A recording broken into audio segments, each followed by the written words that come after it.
Qu'on allait prendre de plusieurs sujets, de plusieurs avis, de plusieurs opinions, de plusieurs écrits sur un même sujet. Je vous donne un exemple facile et simple. L'alimentation. Je ne sais pas si ça vous intéresse, peut-être pas. Je vais peut-être plus parler de faire disparaître ses boutons d'acné, de faire disparaître sa colère, de faire disparaître son anxiété. Ah là, ça vous intéresse, je savais. Eh ben, ça a un lien avec l'alimentation. Oui.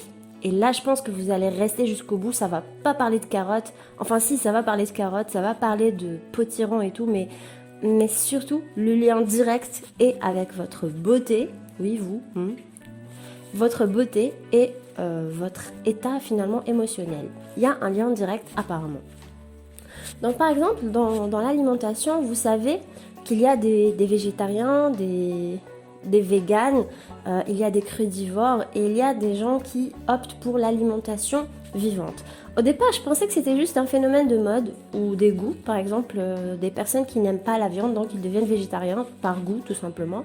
D'autres qui sont un peu dans l'excès de zèle de la défense des animaux, même si je suis pas contre, mais voilà, quand même. On est quand même des êtres, il faut bien qu'on se nourrisse, bref. Je vais pas entrer dans les détails et donc je me disais que c'était plus pour la défense des animaux, du genre vous avez quelqu'un qui regarde un steak ou une pub Charal et qui salive devant la pub mais il n'a pas envie de bouffer l'animal parce que parce que c'est un défenseur des droits des animaux. Voilà.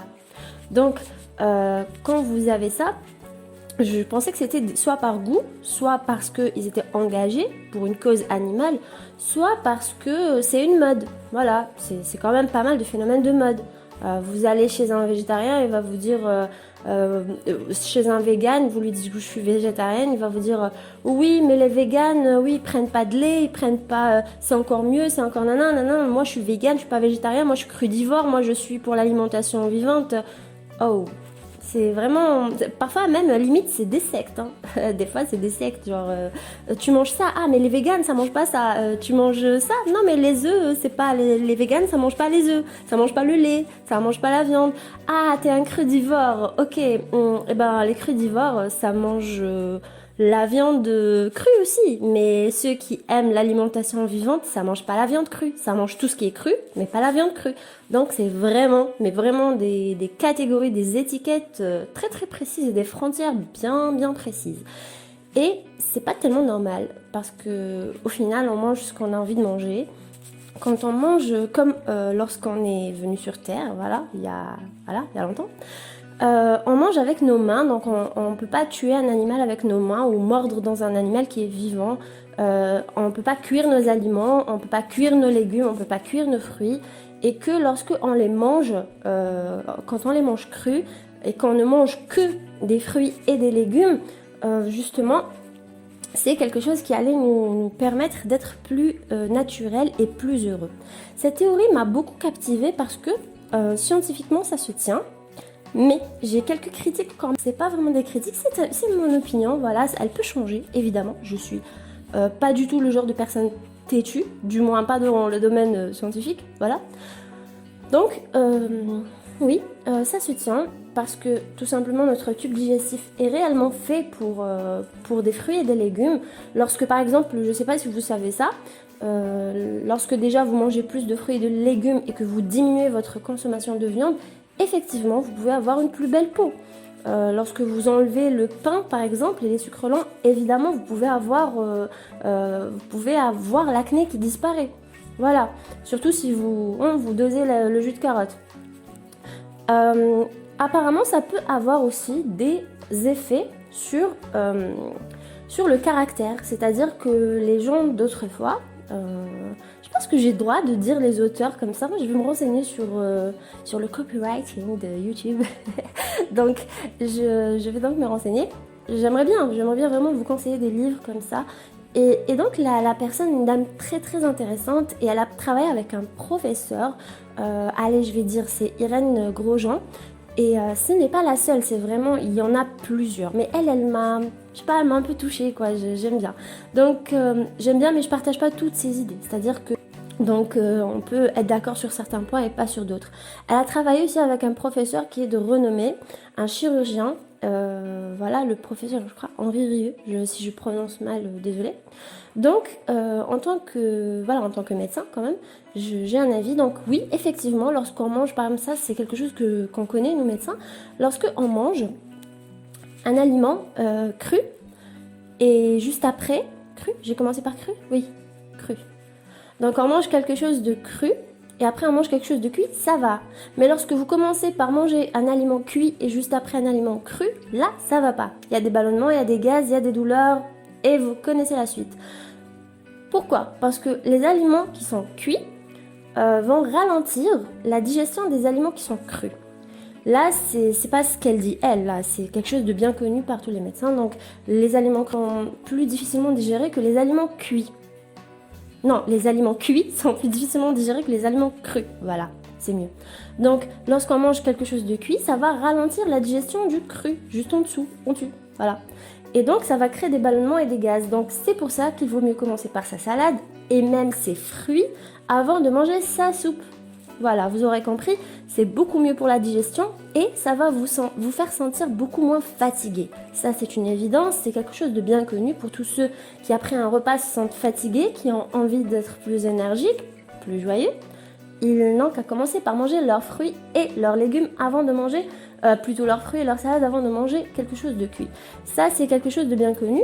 Par contre, elle est plutôt radicale dans le sens où elle dit qu'il ne faut manger que des aliments crus, même les légumes, et pas de viande crue. C'est-à-dire que pour elle, les aliments, les légumes, lorsque vous les enlevez, lorsque vous les cuisez, ils deviennent morts.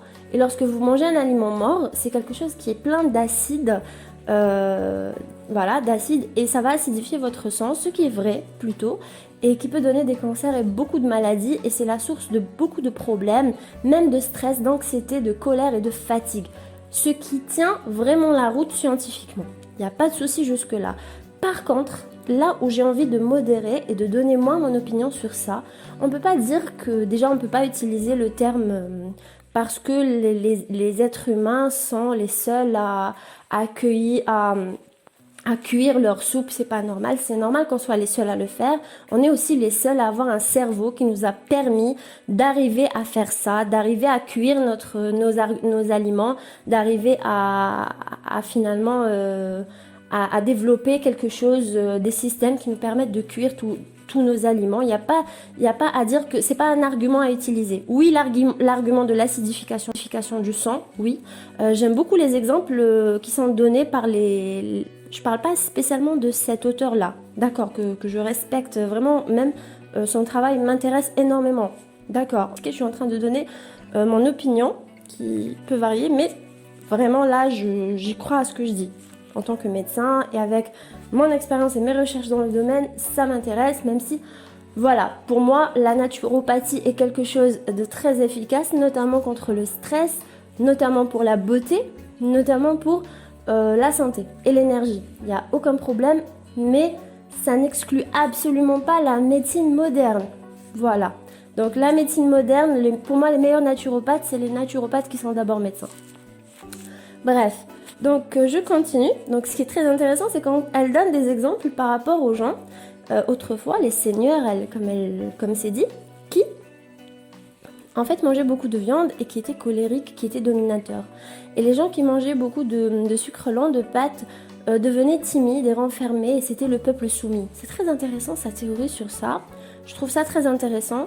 Et ce dont je suis d'accord, c'est que oui, quand on mange beaucoup de fruits, beaucoup de légumes crus, on est plus en forme. Là, c'est vrai, notre sang est moins acidifié, mais on peut toutefois modérer et surtout se dire que l'être humain a un cerveau qui lui permet d'arriver à réaliser qu'on peut cuire un aliment, qu'on peut... Voilà.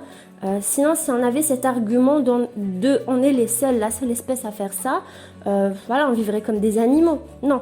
Par contre, je trouve que la progression, le progrès, si c'est un progrès, parce que j'avoue que je partage un peu beaucoup de ces idées quand même. Donc, et là j'ai donné un auteur pour exemple, mais en fait ils sont nombreux à dire la même chose. C'est juste que c'est elle qui m'a un peu captivée. Donc, qu'est-ce que je disais ? Oui, voilà. Donc je disais que l'être humain a progressé très rapidement. Vers le positif ou vers le négatif, on n'en sait rien. Je sais juste que c'est parti très vite. Et que le cerveau de l'être humain est fait pour ça. Notre cerveau, notre tube digestif est fait pour s'adapter à notre à notre nouveau mode d'alimentation. Par contre, le progrès s'est fait trop vite pour que le corps s'adapte. C'est-à-dire qu'en quelques années, les habitudes alimentaires ont complètement été bouleversées. Et donc, la vitesse à laquelle il y a eu ce progrès et la vitesse à laquelle il y a eu voilà, l'adaptation de notre corps n'est pas la même. Et c'est normal donc que notre corps souffre tellement par cette alimentation. Je ne dis pas que cette alimentation est bonne, que notre corps va s'adapter dans quelques milliards d'années. Je ne dis pas ça, je dis qu'il y a un choc entre les deux vitesses. Et donc on ne peut pas se défendre de cette nouvelle mauvaise alimentation. Et donc pour moi, je suis d'accord avec elle. Cependant, pour l'alimentation crue, moi j'opterais plutôt pour dire cuisez vos légumes doucement, c'est-à-dire à feu doux, et lentement, et surtout à la vapeur. Favorisez la cuisson vapeur.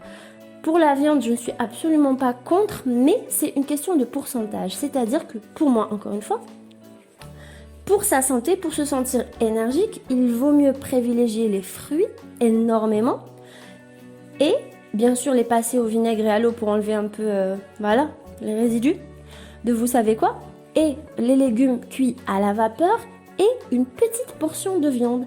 Car, encore une fois, autrefois, même si c'était pas la chasse qui était la source d'alimentation des êtres humains, mais de temps en temps, ils pouvaient quand même attraper un animal et le manger.